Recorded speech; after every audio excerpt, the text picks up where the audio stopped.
Investigation with the LA Clippers could go into 2027. Good morning, everybody. How are we doing today? Man, I thought the LeBron James drama was dragging. This is ridiculous. How long ago was it when Adam Silver said we need to wrap up the investigation? It's been a minute. Over a month. And we're still here. Man, them lawyers are taking advantage of those billable hours. Well, we better settle in because it seems like we're going to be here for quite some time.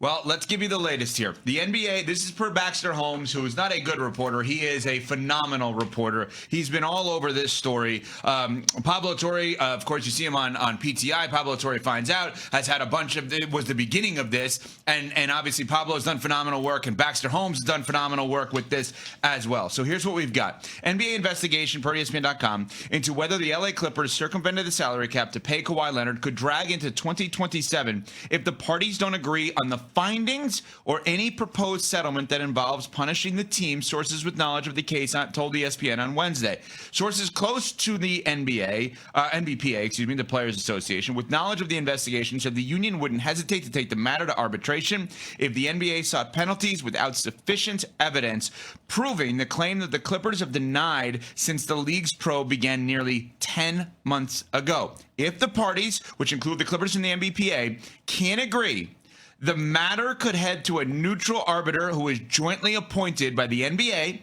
and the PA, Players Association. The arbiter could compel document production, witness testimony, and order discovery.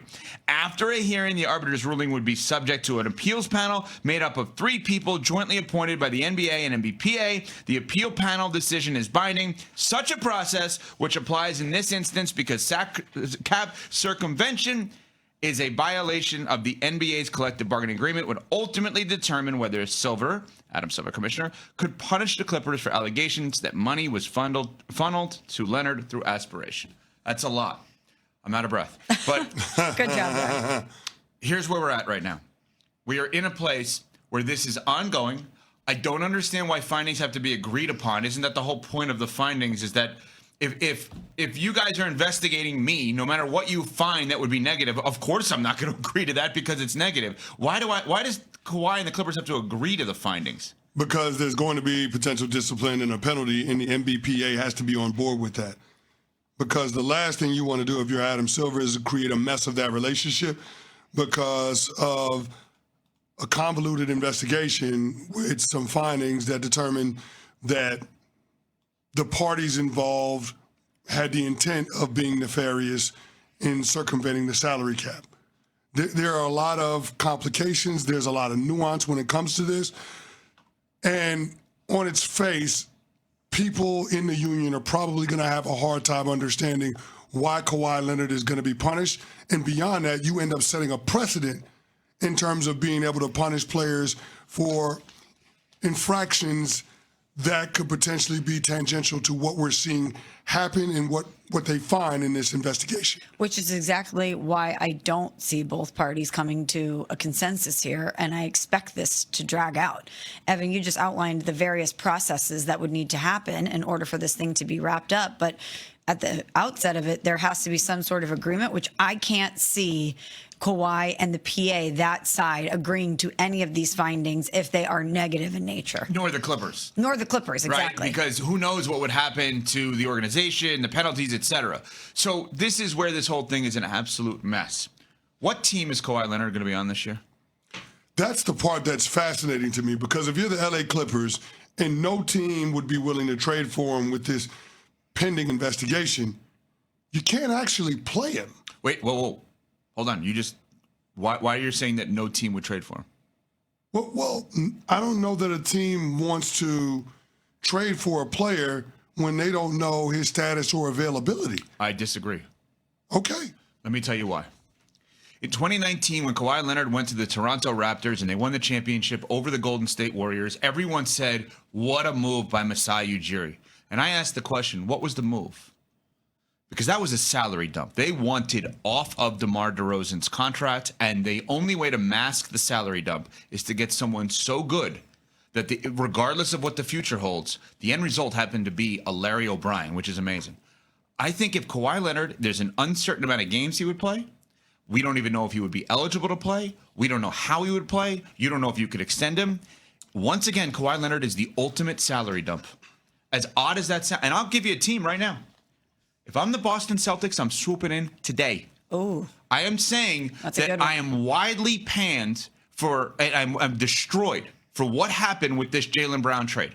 Brad Stevens, who we've always taken as a man of his word, right? From dating back to Butler, that is a stand-up class act. Look at the guys that he hired from a coaching perspective and how good they've been, right? In terms of Udoka, just coaching. Ime Udoka, Joe Mazzulla, Will Hardy was in the mix there. Mm-hmm. Like, this guy has brought a great organization to Boston, taking over for Danny Ainge. He said specifically at this press conference when he got Paul George, we don't want two players taking up 70% of the salary cap. You currently have two players taking up 70% of the salary cap for the next 2 years. Yeah. Go give the deal you got for Jaylen Brown to the Clippers. Take Kawhi. Who cares what happens after that? Well, you do care what happens after that because it was expressed by the league office that the team trading for Kawhi Leonard could potentially inherit the penalties that are associated with the situation. For the player, not the team. For the player. So if Kawhi doesn't play and he's suspended, money comes off the books. That does not count towards the cap. If you get suspended, that money goes down towards the cap.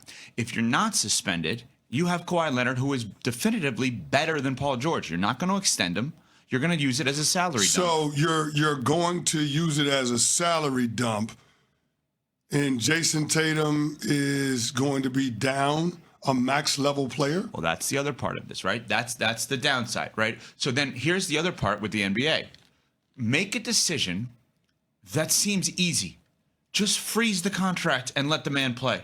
Tell the Clippers you're not allowed to extend him and you're not allowed to trade him.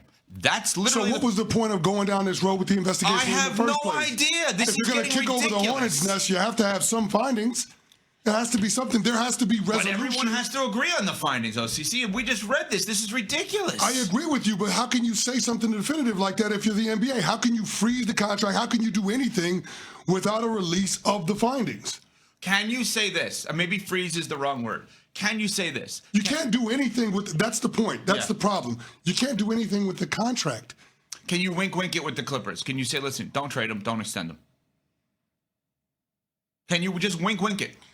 You kind of don't need to do anything on that. But is that the wrong approach, considering a wink type situation is what got you here in the first place? So now all of a sudden. Yes, but the man gets paid. So now all of a sudden you invite similar behaviors with other governors around the NBA that do things that are ambiguous at best in terms of being able to acquire players. Okay, so every counter to every idea I've had is insanely fair from both of you. Like 100% fair what you've said. I'm trying to come up with ideas for how this ends. I agree with you. Yeah. No, but what I'm saying is, what's happening here? We're just going to continue to put Baxter Holmes, who's phenomenal, and Pablo Torre, who's phenomenal, on this story to find out more stuff that seems a little bit fishy. He's going to make $50 million to play for some team this year, and some team may trade for him, or some team may not trade for him, or the Clippers may have him, or they may not have him. Like, we're not that far away from NBA training camp. What team is... And by the way, if you're Brandon Ingram, Raptors, Grady Dick, Raptors, I understand their names are not as significant as Kawhi. They're people. What are they doing? What are they supposed... Where do they live? We're talking about two different countries. Yeah, that's outrageous that this has so many different tentacles to this that are all convoluted and that impact organizations and people in that way. But Evan, in our rejoin, you said something that I think is worth revisiting.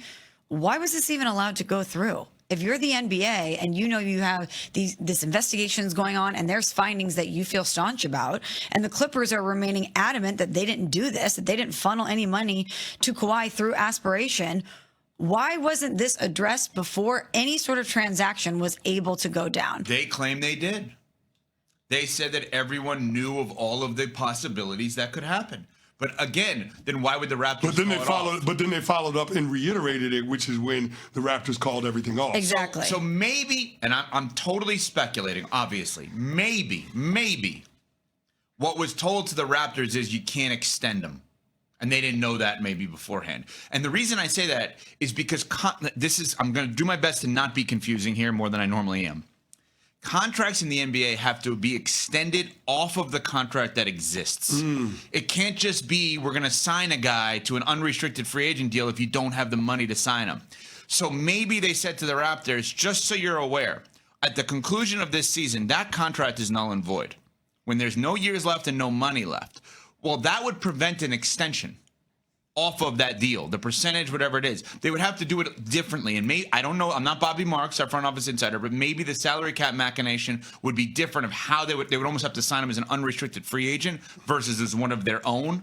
And there are different rules. Hopefully this is not confusing. No. The point is the way in which the Raptors could continue with Kawhi and their team may have changed when you're saying, why did they let it go through? Because maybe the straight trade allows for them to acquire the player, but the extension would then not have been allowed. But I guess the part that's fascinating to me, and Smalls alluded to it, it's the fact that if he has to remain on the Clippers because, in fact, no other team would want to trade for him, if you're the Clippers going into the season, can you play him?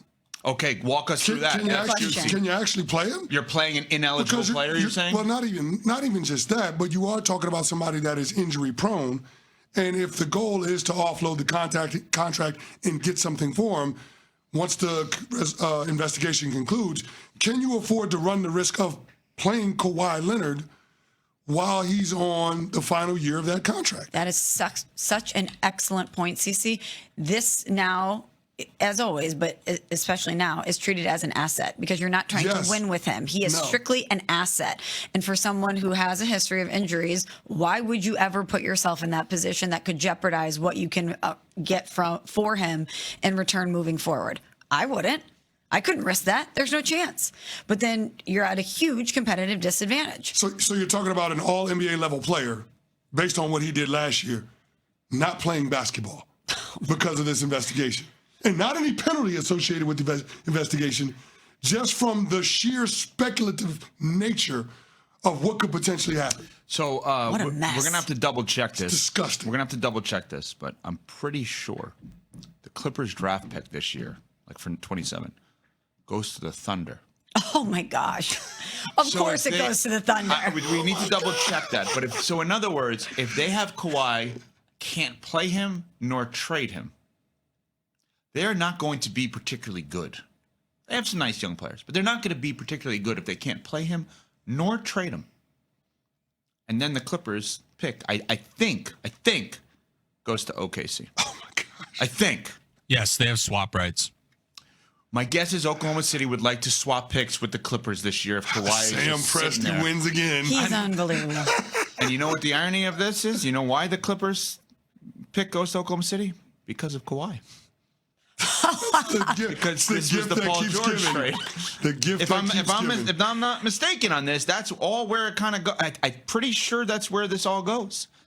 This is a mess. And the idea of this going into 2027, Adam Silver is trying to speed up the NBA calendar with LeBron's decision in this. It has failed twice.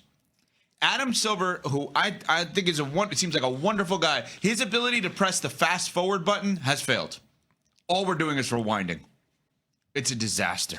Will they be 1 through 5 on the hot mess rankings next week? Who? The Clippers, Kawhi, Adam Silver, the NBA. You could take different pieces of this mess and rank them all. What a disaster. Everybody is in the muck. I'll just finish with this. What's the saying? Where there's crisis, there's opportunity. I do wonder if other teams look at this as an opportunity to swoop in, regardless of what happens with Kawhi, and in essence get an expiring contract. And the luck is, if he can play, that's one hell of an expiring contract. We're on Sportsmanlike, presented by Progressive.